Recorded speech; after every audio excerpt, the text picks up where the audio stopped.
বহুদিন আগে আমার বাবা তার খালি জমিতে একটা গরিব পরিবারকে থাকতে দিয়েছিলেন। বেশ কয়েক বছর পর বাবা বাড়ি করার জন্য জমিটা ছাড়তে বললে তারা ছাড়তে রাজি হলো না। পরে অনেক কায়দা করে টাকা পয়সা দিয়ে তাদেরকে সরানো হয়েছিল। শুনে যা বুঝলাম সেটা হলো একটা জমিতে অনেকদিন থাকলে নাকি তাদের অধিকার জন্মে যায়।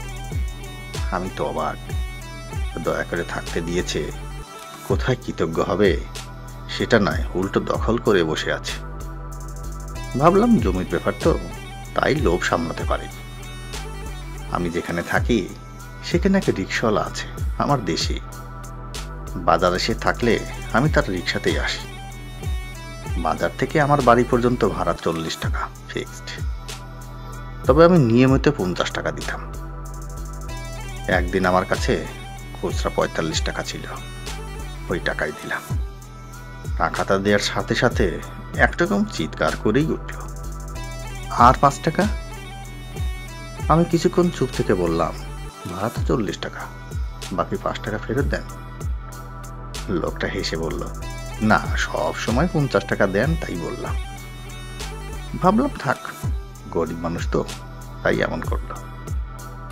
আমার এক প্রতিবেশী রোজ বাচ্চাকে স্কুলে দিতে যায়। তার দুধওয়ালা সে ফেরার আগে দুধ নিয়ে আসে। আমি বাড়িতে না থাকায় সে দুধটা নেওয়ার দায়িত্বটা আমার কাজের লোকের উপর পড়ে। প্রতিবেশী হিসেবে এতটুকু উপকার তো করতেই হয়। একদিন আমার কাজের লোকটি কোথাও একটা কাজে গেছে, দুধটা নেওয়া হয়নি। আমি বাড়ি ফেরার পর উনি এসে বললেন, আপনার কাজের লোক কোথায়? একটু বাইরে গেছে। আমাকে আগে বলবে না? দেখুন তো আমার ছেলেটোর ছেলেটা এখন কি খাবে। আগে বললে আমি অন্য কাউকে দায়িত্ব দিতাম। বৌদি, ও হয়তো ভুলে গেছে। যাই বলুন, কোনো দায়িত্ব নিলে ঠিকভাবে পালন করতে হয়। বৌদি, ও হয়তো আপনার দায়িত্বের জন্য উপযুক্ত পারিশ্রমিক পায়নি, তাই অবহেলা করেছে। আপনি বরং দায়িত্বটা অন্য কাউকে দিন। তিনি কিছুক্ষণ আমার দিকে তাকিয়ে গটগট করে চলে গেল। ভাবলাম অল্প শিক্ষিত মহিলা তো, তাই এমন করলো আর কি। আমার এক কলিগ গর্ভবতী অবস্থায় অফিসে কাজ করে। আমি তার কষ্ট দেখে তার একটা কাজের দায়িত্ব নিজে থেকে নিলাম।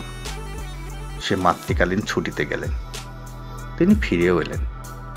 তাকে কাজটা ফিরিয়ে দিতে চাইলে তিনি গড়িমসি শুরু করলেন। ভাবটা এমন যেন কাজটা আমারই ছিল। এবার ভাবনাটা বদলালাম। আসলে মানুষ একটা সুবিধা বেশি দিন ভোগ করলে সেটাকে তার অধিকার ভেবে নেয়, ভুলে যায় ইটস ফ্যাসিলিটি, নট রাইট। তাই শুধু সুবিধা দেয়া নয়, নেয়ার ক্ষেত্রেও সাবধান থাকা দরকার।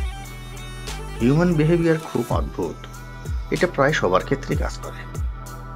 টিউশনি করানোর সময় আন্টি প্রতিদিন টিফিন দিতেন। হঠাৎ টানা 2-3 দিন না দেওয়ায় আমার খুব খারাপ লেগেছিল। পরে অবশ্য আমার নিজের আচরণে আমি নিজেই অবাক হই। আমার সাথে তো কখনো অভিভাবকের টিফিন নিয়ে চুক্তি হয়নি। তারা তো আমাকে টিফিন দিতে বাধ্য নন, বরং টিফিন দেওয়ার জন্য আমার তাদের প্রতি কৃতজ্ঞতা প্রকাশ করা উচিত ছিল। কোনটা অধিকার আর কোনটা অতিরিক্ত পাওনা সেটা বোঝা জরুরি।